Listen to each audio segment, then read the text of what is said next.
नमस्कार प्रिय विद्यार्थियों, आपके यूट्यूब चैनल GTT EDU पर आपका स्वागत है। हमने पिछले सेशन में पढ़ा था उत्तकों के प्रकार, जिसमें हमने पढ़ लिए थे, ठीक है ना। जिसमें हमने सरल उत्तक पढ़ लिए थे। सरल उत्तकों के 3 प्रकार पढ़े थे हमने, ठीक है ना। उसमें हमने 2 प्रकार हमने पिछले जो वीडियो था उसमें पढ़ लिए थे। आज हम तीसरा प्रकार पढ़ेंगे, सरलोत्तक का दृढ़ोत्तक। क्या पढ़ेंगे? दृढ़ोत्तक, दृढ़ उत्तक। क्या पढ़ेंगे? दृढ़ोत्तक। दृढ़ोत्तक होते क्या है? दृढ़ोत्तक, ठीक है ना। ये क्या होते हैं? इनमें लिग्निन का जमाव पाया जाता है। इनकी जो कोशिका भित्ति होती है उनमें क्या पाया जाता है? लिग्निन का जमाव पाया जाता है, जिसके कारण ये क्या हो जाते हैं? दृढ़ हो जाते हैं। क्या होते हैं? दृढ़ हो जाते हैं, कठिन। तो लिख लो, दृढ़ोत्तक में मोटी भित्ति युक्त कोशिकाएं होती हैं। दृढ़ोत्तक में मोटी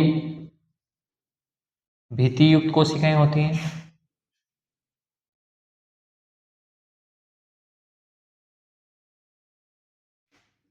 कोशिकाएं होती हैं।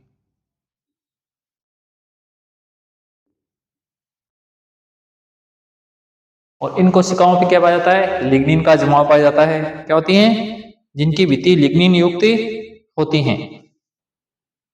इन कोशिकाओं पर लिग्निन का जमाव पाया जाता है।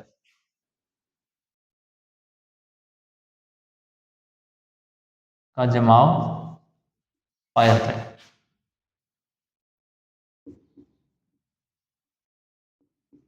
ये क्या होती हैं? मोटी भित्ति वाली कोशिकाएं होती हैं, और इन पे कोशिकाओं भित्ति पे एक जमाव पाया जाता है। किसका? लिग्निन का, ठीक है ना। अब इनको हम क्या करते हैं? 2 भागों में बांट लेते हैं। क्या बांट लेते हैं? 2 भागों में। एक तो दृढ़ोत्तक की तंतु और एक दृढ़ कोशिकाएं। इनको 2 भागों में बांटते हैं। इनको 2 भागों में डिवाइड कर लेते हैं। भागों में बांट लेते हैं। पहला, दृढ़ोत्तक की तंतु। दूसरा, दृढ़ कोशिकाएं।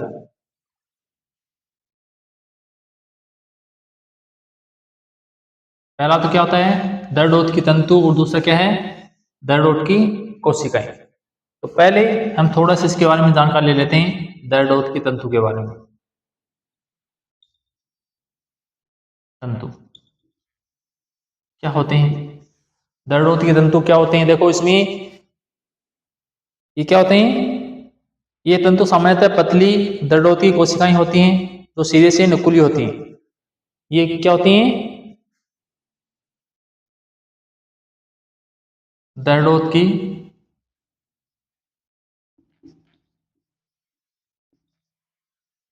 तंतु पतली कोशिकाएं होती हैं।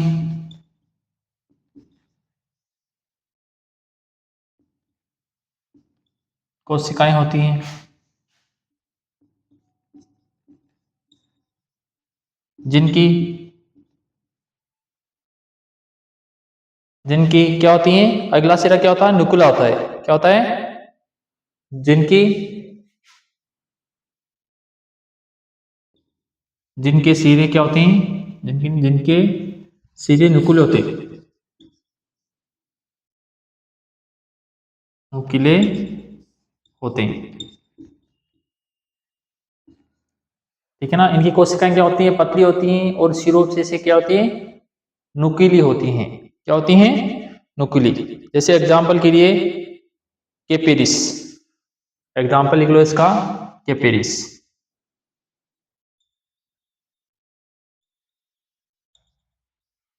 दूसरा क्या है, दृढ़ कोशिकाएं।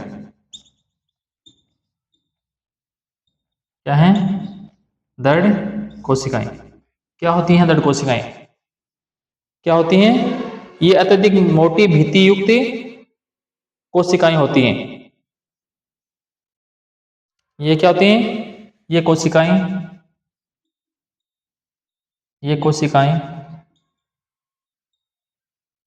दृढ़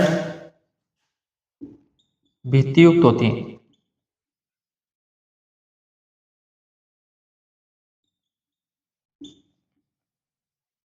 क्या होती हैं, दृढ़ भित्ति युक्त कोशिकाएं होती हैं, जो पादप के विभिन्न भागों में पाई जाती हैं। जो पादपों के विभिन्न भागों में पाई जाती हैं।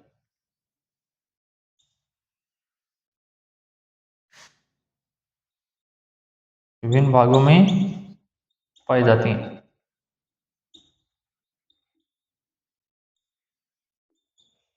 विभिन्न भागों में पाई जाती हैं। और इसमें क्या होता है, ये दृढ़ कोशिकाएं होती हैं, ठीक है ना। अब देखो, इनमें पढ़ लिया है हमने दृढ़ ऊतक, दृढ़ोतक पढ़ लिया है। दृढ़ोतक में हमने थोड़ी थोड़ी सामान्य जानकारी ले ली है। इसमें दो प्रकार से दृढ़ोतक कोशिकाएं बनी होती है, एक तंतु के रूप में, एक कोशिका के रूप में, ठीक है ना। तो अब हम पढ़ेंगे जटिल ऊतकों के बारे में, ठीक है ना। पहले इसका स्क्रीनशॉट लो, उसके बाद में आगे हम पढ़ने वाले हैं जटिल ऊतकों के बारे में।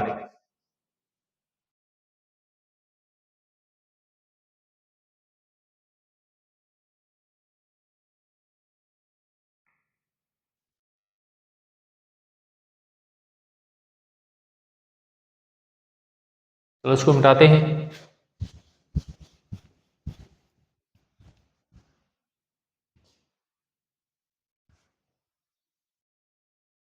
हमने सरल ऊतक पढ़ लिए हैं, अब किसकी बारी है, जटिल ऊतकों के बारे में।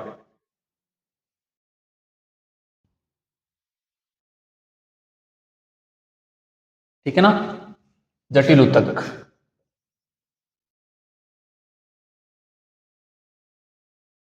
ठीक है ना, हमने ऊतक पढ़े थे, दो प्रकार के होते हैं, एक जटिल ऊतक, एक सरल ऊतक। सरल ऊतक हमने पढ़ लिए हैं, अब क्या पढ़ेंगे हम, जटिल ऊतक। ठीक है ना, जटिल ऊतक पढ़ते हैं तो ये क्या होते हैं, संयुक्त अथवा जटिल विभिन्न प्रकार की कोशिकाओं का समूह होता है। ये क्या होते हैं, संयुक्त ऊतक, या जिसे हम जटिल ऊतक कहते हैं। ऊतक विभिन्न प्रकार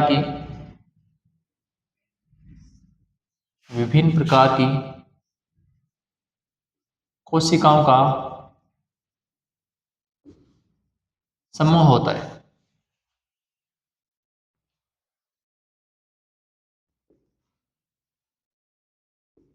क्या होता है, कोशिकाओं का समूह, यानी संयुक्त या जटिल ऊतक क्या होते हैं, विभिन्न प्रकार की कोशिकाओं के समूह के रूप में पाए जाते हैं। क्या पाए जाते हैं, समूह के रूप में पाए जाते हैं, जो एक विशिष्ट कार्य को संपादित करते हैं। जो क्या करते हैं, जो एक विशिष्ट कार्य को संपादित करते हैं।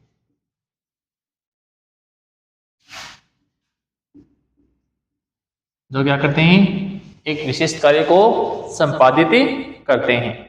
और इसमें क्या पाया जाता है, देखो इसमें इन्हें विषमांगी ऊतक माना जाता है।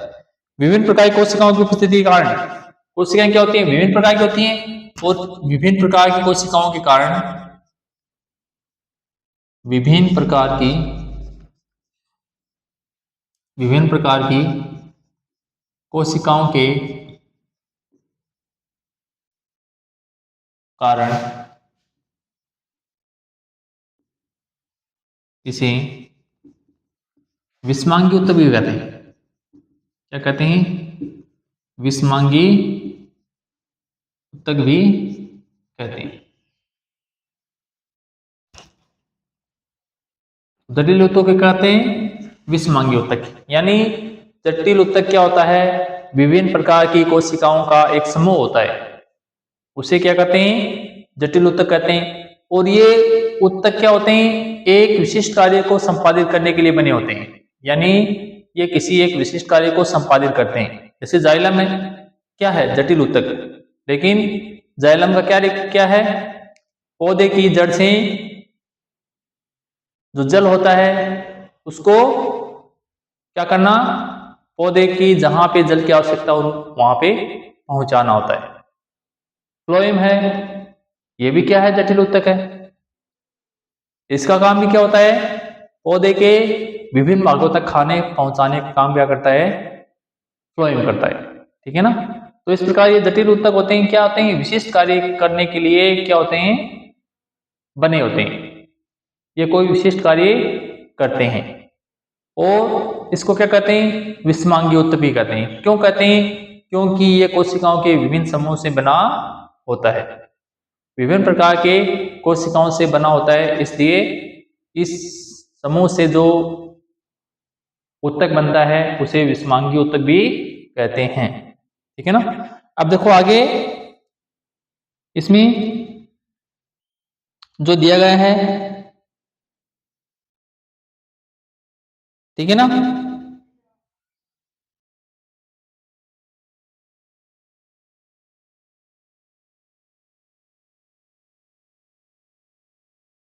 इसमें क्या होते हैं, इसमें जाइलम फ्लोएम होते हैं। ठीक है ना। इसमें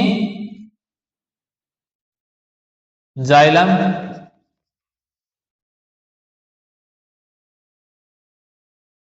व फ्लोएम ऊतक होते हैं।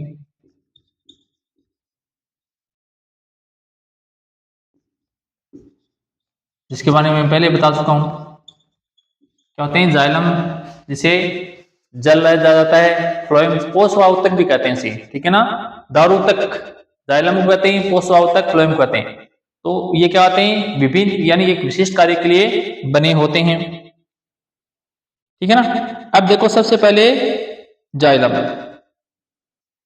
सबसे पहले इसके बारे में थोड़ा सा और लिख लेते हैं हम, थोड़ा सा देखो, इन दोनों ऊतकों में जीवित में मृत प्रकार दोनों प्रकार की कोशिकाएं पाई जाती हैं।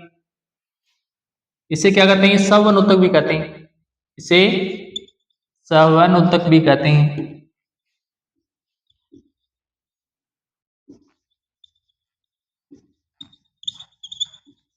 ठीक है ना। इन ऊतकों के, यह ऊतक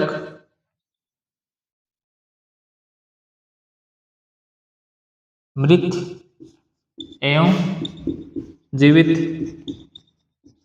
दोनों प्रकार की, दोनों प्रकार की कोशिकाओं कोशिकाओं से बने होते हैं।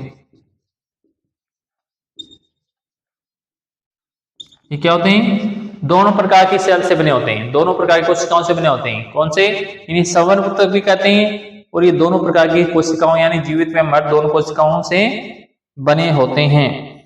ठीक है ना। जैसे,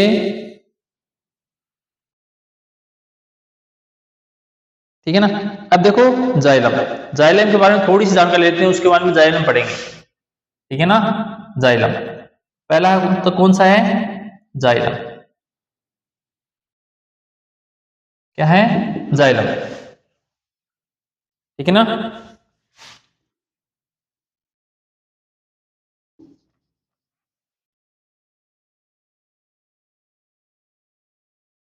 जाइलम क्या होते हैं, जाइलम। ठीक है ना। खोज सबसे पहले देखो, जाइलम उच्च पादपों के बीजाणुद्भिद के सवन ऊतक का महत्वपूर्ण भाग है। जाइलम, पहला पॉइंट लिख लो, जाइलम में, जाइलम उच्च वर्गीय वो पादप होते हैं, उच्च पादपों के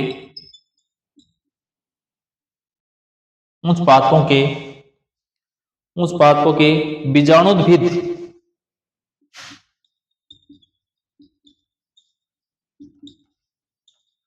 बीजाणुद्भिद के सहवन ऊतक होते हैं।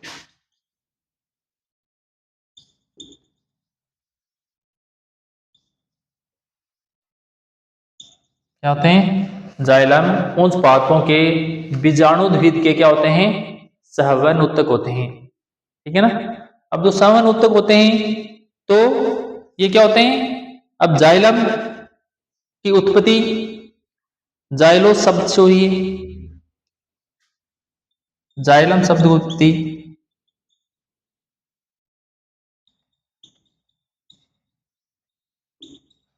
उत्पत्ति जाइलोस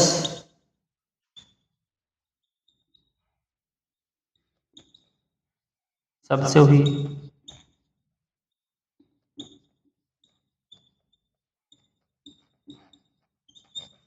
जिसका अर्थ होता है, जिसका अर्थ होता है, ठीक है ना, वुड, जिसका अर्थ होता है वुड या कास्ट, जिसका अर्थ होता है कास्ट, क्या होता है, कास्ट, ठीक है ना। और सबसे पहले इसकी खोज की थी जर्मन के नगेली नामक वैज्ञानिक ने, सर्वप्रथम इसके बारे में जो बताया था, सर्वप्रथम इसकी खोज जर्मनी के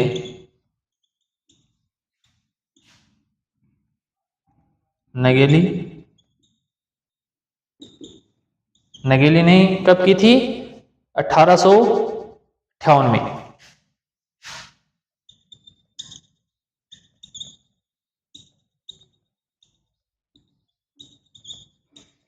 जाइलम शब्द की सबसे पहले इसके बारे में बताया था, जाइलम के बारे में नगेली ने बताया था, तो जर्मन का यानी जर्मनी का वैज्ञानिक था, जो क्या था, वनस्पतिज्ञ था, ठीक है ना, वनस्पति शास्त्र में यानी बताया था, तो जाइलम के बारे में बताया था, ठीक है ना।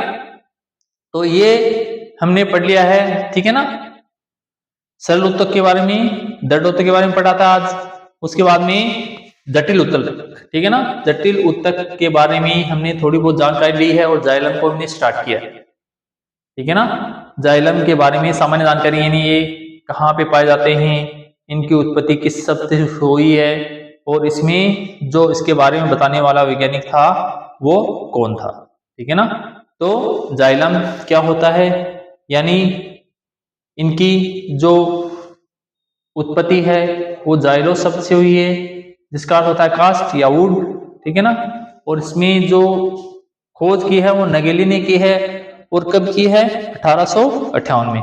अब इसके बारे में जो विस्तृत जानकारी है वो नेक्स्ट क्लास में देंगे, किसके बारे में, जाइलम के बारे में, ठीक है ना।